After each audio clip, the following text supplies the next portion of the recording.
प्यारे बच्चों, आज हम अष्टम कक्षा की संस्कृत की पुस्तक रुचिरा का पाठन करेंगे। पुस्तक की पहले पाठ का नाम है प्रथम पाठ का नाम है सुभाषितानी। सुभाषितानी का अर्थ होता है सुंदर और मधुर वचन। ऐसे वचन जो आपको कम शब्दों में ज़्यादा अर्थ बताते हैं और अच्छे लगते हैं, विचार परक होते हैं। लिखा है सुभाषित शब्द सु प्लस भाषित इन दो शब्दों के मेल से संपन्न होता है। सु का अर्थ होता है सुंदर मधुर तथा भाषित का अर्थ होता है वचन। इस तरह सुभाषित का अर्थ हो गया सुंदर मधुर वचन। प्रस्तुत पाठ में सूक्ति मंजरी, नीति शतकम, मनुस्मृति, शिशुपाल वधम, पंचतंत्रम से रोचक और विचारपरक श्लोकों को संग्रहित किया गया है। संग्रहित का अर्थ इकट्ठा किया गया है, यानी इस पाठ में इन किताबों से श्लोकों को इकट्ठा किया गया है, जिसमें से कौन कौन से हैं? सूक्ति मंजरी, नीति शतकम, मनुस्मृति, शिशुपाल वधम, पंचतंत्रम। इस प्रकार की यहाँ पर किताबें हैं, जिनका पहला श्लोक मेरे सामने आप सभी हमारे साथ पढ़ेंगे। लिखा है गुणाः गुणज्ञेषु गुणाः भवन्ति ते निर्गुणं प्राप्य भवन्ति दोषाः सुस्वादुतोयाः प्रभवन्ति नद्यः समुद्रमासाद्य भवन्त्य पेयाः। इस तरह से श्लोक को हमने खंड खंड में छोटे छोटे टुकड़ों में पढ़ा है। अब हम इसको छंदोबद्ध पढ़ेंगे, तो इस तरह से पढ़ेंगे। गुणाः गुणज्ञे सुगुणा भवन्ति ते निर्गुणं प्राप्य भवन्ति दोषा सुस्वादुतोयाः प्रभवन्ति नद्यः समुद्रमासाद्य भवन्त्यपेया समुद्रमासाद्य भवन्त्यपेया। इस तरह से हमने पहले श्लोक को पढ़ा। अब इसके अर्थ को हम पहचानते हैं कि यह कितना जानकारी वाला है, कितना ज़्यादा अच्छा अर्थ बताने वाला है। तो सुनते हैं। लिखा है गुणाः। गुणाः का अर्थ होता है जो गुणी जन होते हैं, जिनके पास अच्छी आदतें होती हैं। गुणज्ञेषु, गुणी लोगों से या गुणी लोगों के गुण में, गुणाः भवन्ति, गुणी हो जाते हैं। भवन्ति का अर्थ होता है होते हैं, यानी गुणी लोग गुणी लोगों के व्यवहार से या उनके आदत से, साथ रहने से कैसे हो जाते हैं? गुणाः भवन्ति, यानी गुणी लोग हो जाते हैं। जिसके अंदर अच्छी आदतें हैं, वो अगर दूसरे अच्छे बच्चों के साथ रहता है या दूसरे उन अच्छे बच्चों के साथ रहते हैं, तो वह भी अच्छे हो जाते हैं। ते निर्गुणम प्राप्य भवन्ति दोषाः। परंतु यही बच्चे, यही गुणी लोग निर्गुणम प्राप्य, निर्गुणम माने बिना गुण वाले व्यक्ति को, प्राप्य माने पाकर यानी साथ रहकर, भवन्ति माने होते हैं, दोषा माने दोषपूर्ण हो जाते हैं, अर्थात बुरी आदतों के सहारे हो जाते हैं। अगर अच्छे बच्चे और अपने से अच्छे बच्चों के साथ रहते हैं तो वह गुणी हो जाते हैं, लेकिन अगर हम किसी निर्गुणी व्यक्ति के साथ रहते हैं तो भवन्ति दोषाः, तो हम दोषों से भर जाते हैं। कहते हैं कैसे? तो नीचे उदाहरण के माध्यम से समझाया है कि जैसे सुस्वादु तोयाः प्रभवन्ति नद्यः। नद्या का अर्थ होता है नदी, प्रभवन्ति माने बहती हैं, नदियाँ बहती हैं। कैसी नदियाँ? तो कहते हैं सु माने सुंदर, स्वादु माने स्वादिष्ट, तोया माने जल, यानी नदियों में जो सुंदर स्वादिष्ट जल बहता है वह कैसा होता है? मीठा होता है, वह सुंदर होता है, स्वादिष्ट, पीने योग्य होता है। परंतु नीचे वाली लाइन में है समुद्रमासाद्य भवन्त्यपेया, लेकिन वही नदियाँ जब तक अपने स्थान पे बहती हैं कितना मीठा पानी होता है, परंतु वो नदियाँ जब बहकर समुद्रम आसाद्य, समुद्र से मिल जाती हैं तो भवन्ति माने होती हैं, अपेया माने पीने योग्य नहीं होती हैं। पेया माने पीने योग्य, अपेया माने पीने योग्य ना होना। तो वही नदियाँ पीने योग्य नहीं रह जाती हैं। अर्थात गुणी लोगों को गुणी लोगों के साथ रहने से गुणी होते हैं। अगर वही व्यक्ति दुष्ट लोगों के साथ रहें, दोषपूर्ण लोगों के साथ रहें, निर्गुणी के साथ रहें, तो वह दोषी हो जाते हैं। जिस प्रकार से नदियों का मीठा जल जब तक अपने स्थान पे बहता है वह मीठा होता है, परंतु जैसे वह समुद्र में मिलता है वह अपेय हो जाता है, पीने योग्य नहीं रह जाता है। अगला श्लोक पढ़ते हैं हम सब। साहित्य संगीत कला विहीनः साक्षात् पशुः पुच्छ विषाणहीनः तृणं न खादन्नपि जीवमानः तद्भागधेयं परमं पशूनाम्। इसको छंदोबद्ध पढ़ेंगे तो साहित्य संगीत कला विहीनः साक्षात् पशुः पुच्छ विषाणहीनः तृणं न खादन्नपि जीवमानः तद्भागधेयं परमं पशूनाम्। श्लोक का अर्थ है, साहित्य संगीत कला से विहीन व्यक्ति, साहित्य आदि अच्छी रचनाओं को जानने वाला, संगीत का और कलाओं का, अच्छे अभिनय का, अच्छे व्यवहार का, अच्छे बातचीत का, इन सब से जो विहीन व्यक्ति होता है, इन सब के बिना जो व्यक्ति होता है वह कैसा होता है? कहते साक्षात मतलब वास्तव में, सच में पशु माने जानवर, पशु मृग के समान। और वह कैसा है? कैसे जैसे किसी पशु के पुच्छ माने पूंछ, टेल, विषाण माने होता है सींग, हीन माने ना हो, जैसे किसी पशु के बिना पूंछ बिना सींग वाला हो, उस प्रकार से व्यक्ति होता है। यानी मनुष्य को साहित्य संगीत कला के द्वारा होना चाहिए, कला के साथ होना चाहिए, उनसे विहीन नहीं होना चाहिए।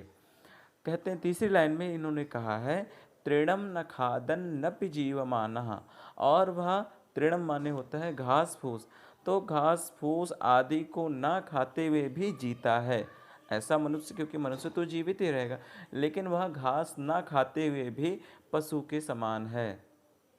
और चौथी लाइन में कहते हैं, तद भागधेयम परमम पशूनाम, ये परमम माने अधिक, पशुनाम माने पशुओं का, भागधेयम माने बहुत भाग्य की बात है। किसके लिए? पशुओं के लिए। कहते हैं कि पशुओं के लिए बहुत भाग्य की बात है, बहुत किस्मत की बात है कि ऐसे लोग सिर्फ क्या तृणम नहीं खाते हैं, सिर्फ तृण ही नहीं खाते हैं, बाकी यह व्यक्ति पशु के समान होते हैं। अर्थात साहित्य संगीत कला से विहीन व्यक्ति साक्षात पशु ही होता है, जिसमें पशु में और मनुष्य में सिर्फ अंतर यह होता है कि वह सिर्फ घास फूस ही नहीं खाता है, बाकी वह जानवरों के समान ही होता है। और जानवर भी वास्तव में अपने आप को खुशकिस्मत समझते हैं कि यह हमारे चारे को, हमारे भोजन को सिर्फ नहीं खा रहा है, वरना ये हमारे जैसे ही व्यवहार कर रहा है। अब दूसरा श्लोक पढ़ते हैं बच्चों। श्लोक है, साहित्य संगीते कला विहीनः साक्षात् पशुः पुच्छ विषाणहीनः तृणं न खादन्नपि जीवमानः तद भागधेयं परमं पशूनाम। इस तरह से है। अब इसको अगर हम छंदोबद्ध पढ़ेंगे तो कैसे पढ़ेंगे? साहित्य संगीत कला विहीनः साक्षात् पशुः पुच्छ विषाणहीनः तृणं न खादन्नपि जीवमानः तद्भागधेयं परमं पशूनाम्, तद्भागधेयं परमं पशूनाम्। श्लोक का अर्थ है, साहित्य संगीत कला इन सारी चीज़ों से जो व्यक्ति विहीन हो, मतलब जिनके पास ये चीज़ें ना हो, ना तो साहित्य का ज्ञान हो, ना हो संगीत का कोई ज्ञान हो, ना कला का कोई उनके पास अवसर हो, इन सब से जो व्यक्ति विहीन है वो कैसा है? तो शास्त्र कहता है कि साक्षात पशु हो, अर्थात ये साक्षात पशु के रूप में है। और वह कैसा पशु है? जिसके पास ना तो पूँछ है ना तो सींग है, पूंछ मतलब जो टेल, सींग जो गाय भैंस के आदि जो सींग होती है सर पे दो। तो इन दोनों से विहीन एक प्रकार का मनुष्य जो है वह पशु के बराबर है। और वह कैसा है, तीसरे और चौथे लाइन में बताते हैं, कहते तृणम न खादन नपि जीवमानः तद भागधेयम परमम पशूनाम। पशूनाम मतलब यानी पशुओं के लिए, परमम माने बहुत बड़ा, भागधेयम माने भाग्य की बात है, तद माने उनके, भागधेयम माने भाग्य की बात है, पशुओं के लिए उनके बड़े भाग्य की बात है। क्या भाग्य की बात है कि तृणम न खादन न जीवमाना, कि यह तो बिना तृण खाए हुए जीवित रह रहा है। पशु हैं, जीव हैं, जंतु है, वे अपने शारीरिक हिसाब से अपना घास खाता है, कोई मांस खाता है, कोई पत्तियां खाते हैं, कोई कुछ, तो हर एक प्रकार से जीव जंतु अपना भोजन आहार लेता है। लेकिन यह एक ऐसा पशु है जो है तो मनुष्य, लेकिन उसके व्यवहार कैसे हैं, उसका ज्ञान कैसा है, तो कहते हैं एकदम पशुओं की तरह है, जो तृण माने होता है घास फूस, तो तृण को ना खाते हुए भी जीता है। और बड़े भाग्य की बात है कि जो हम लोग घास फूस खाते हैं पशु आदि, वह यह मनुष्य नहीं खाता। ऐसा इसका विवेचन है इस श्लोक का। खादन नपि, यहाँ शब्द दो शब्द है, खादन प्लस ना प्लस अपि, यानी खाते हुए भी। और पहली लाइन को भी अलग अलग करेंगे तो साहित्य, संगीत, कला, विहीना। ऐसे ही दूसरी लाइन में अलग अलग करेंगे तो साक्षात प्लस पशु, साक्षात पशु, यहाँ संधि हो गई है, मिल गया है शब्द। उसके आगे लिखा है पुच्छ, पुच्छ माने पूंछ, विषाण माने सींग, पुच्छ विषाण हीनः। तो दूसरा श्लोक ये रहा। अर्थात व्यक्ति को इन सारी चीज़ों से युक्त होना चाहिए, उसको साहित्य का भी ज्ञान हो, उसको कला अभिनय का भी होना चाहिए, संगीत का भी ज्ञान होना चाहिए। इस तरह से यह नीति शतक का श्लोक है। और उसके बाद आपके इसमें दिया हुआ है शुरुआत में है कि ये श्लोक कहाँ कहाँ से लिए गए थे, तो यह नीति श्लोक का दूसरा श्लोक था। तीसरा श्लोक है, मेरे साथ पढ़ेंगे बच्चे, दोहराएंगे। लुब्धस्य नश्यति यशः पिशुनस्य मैत्री, नष्टक्रियस्य कुलम अर्थपरस्य धर्मः, विद्याफलं व्यसनिनः कृपणस्य सौख्यम, राज्यं प्रमत्त सचिवस्य नराधिपस्य। अब इसको छंद में हम लोग बोलेंगे। लुब्धस्य नश्यति यशः पिशुनस्य मैत्री, नष्टक्रियस्य कुलमर्थपरस्य धर्मः, विद्याफलं व्यसनिनः कृपणस्य सौख्यम, राज्यं प्रमत्त सचिवस्य नराधिपस्य।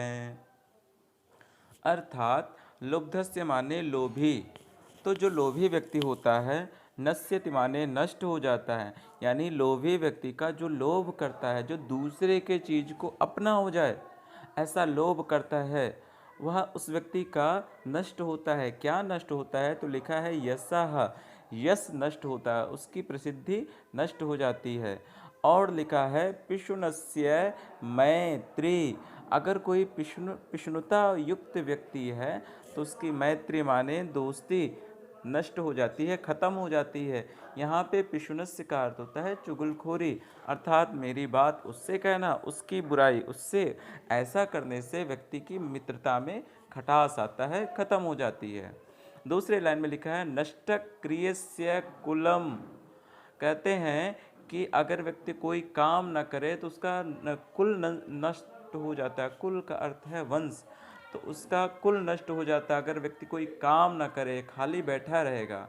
और आगे लिखा अर्थ परस्य धर्म, अगर कोई व्यक्ति अर्थ परायण रहेगा, अर्थ परायण माने धन ही सब कुछ है उसके लिए, अर्थ चाहेगा तो उसका धर्म नष्ट हो जाएगा। तीसरी लाइन में लिखा है विद्या फलम व्यसनिनः। तीसरा श्लोक है, पढ़ेंगे मेरे साथ। लुब्धस्य नश्यति यशः पिशुनस्य मैत्री, नष्ट क्रियस्य कुलमर्थ परस्य धर्मः। विद्याफलं व्यसनिनः कृपणस्य सौख्यं राज्यं प्रमत्त सचिवस्य नराधिपस्य। छंदोबद्ध पढ़ेंगे। लुब्धस्य नश्यति यशः पिशुनस्य मैत्री नष्टक्रियस्य कुलमर्थपरस्य धर्मः। विद्याफलं व्यसनिनः कृपणस्य सौख्यं राज्यं प्रमत्तसचिवस्य नराधिपस्य। राज्यं प्रमत्तसचिवस्य नराधिपस्य। श्लोक का अर्थ है लुब्धस्य अर्थात लोभी व्यक्ति का, नश्यति माने नष्ट हो जाता है, यशः माने कीर्ति प्रसिद्धि ख्याति। जो व्यक्ति फेमस होता है, जो व्यक्ति प्रसिद्ध होता है, उसकी प्रसिद्धि नष्ट हो जाएगी यदि वह लोभी हो जाएगा। और आगे क्या क्या, नश्यति शब्द यानी नश्यति अर्थात नष्ट होता है, तो इसी का अर्थ हम आगे लेते रहेंगे। पिशुनस्य मैत्री नश्यति। पिशुनस्य माने चुगलखोर व्यक्ति की, जो व्यक्ति एक दूसरे तीसरे में चुगलखोरी करता है, उस व्यक्ति की एक दूसरे से मित्रता नष्ट हो जाती है। मैत्री माने मित्रता। नष्ट क्रियस्य, क्रियस्य माने काम करने का, नष्ट माने नष्ट यानी नहीं करना, या जो काम ना करता हो, काम नष्ट कर दे, उस व्यक्ति का क्या नष्ट होता है, कहते हैं कुलम। कुल माने वंश, कुलम नश्यति। आगे अर्थ परस्य धर्मः। जो व्यक्ति अर्थपरायण, अर्थ माने होता है रुपया पैसा, अर्थात जो रुपए पैसे को ही सब कुछ मानता है, उसके अलावा जिसको कुछ नहीं दिखता है, उसका नष्ट होता है। तो क्या, धर्मः, धर्म नष्ट हो जाता है। तीसरी लाइन में लिखा है विद्या फलम व्यसनिनः। व्यसन माने होता है बुरी आदत, अर्थात किसी चीज़ की आदत लग जाना, किसी ऐसी चीज़ की आदत लगना जो आपके लिए हितकर ना हो। तो व्यसन होने पर विद्या का फल नष्ट हो जाता है, अर्थात जो कुछ आपने अच्छा पढ़ा है वह सब बेकार हो जाता है अगर आप किसी चीज़ के आदती हो जाते हैं, किसी बुरी चीज़ के आदती हो जाते हैं। आगे लिखा है कृपणस्य सौख्यम। कृपणस्य माने होता है कंजूस व्यक्ति की। तो कंजूस व्यक्ति की जो सौख्य माने होता है उसके सहपाठी, उसके साथी, वह कंजूस व्यक्ति के होने से उसके साथी उससे दूर हो जाते हैं। और सबसे अंतिम में लिखा है राज्यम प्रमत्त सचिवस्य नराधिपस्य। राज्य माने किसी राज्य का, किसी देश का, सचिव माने होता है मैत्री, प्रमत्त माने पागल, एक प्रकार से मनमाना जो मंत्री है, वह किसी राज्य का मनमाना मंत्री अगर हो, अगर वह अपनी बात ही मनमाने में राजा को समर्थ रहता है, देश की या राज्य की चिंता किए बगैर ही वह अपने सारे सुझाव राजा को देता है, तो वह राजा, नराधिप माने होता है राजा, तो वह उस राजा का राज्य नष्ट हो जाता है। अर्थात बेवकूफ़ या मूर्ख मंत्री के होने से राजा का राज्य भी नष्ट हो जाता है। तो इस प्रकार से हमें इन चीज़ों को, इन बातों को ध्यान देना चाहिए कि हमें किन चीज़ों को रखना चाहिए, किन चीज़ों को दूर करना चाहिए। तो इस प्रकार से हमने पहले पाठ के 3 श्लोकों को पढ़ा है। आगे के वीडियो में हम आगे के श्लोकों को पढ़ेंगे। धन्यवाद।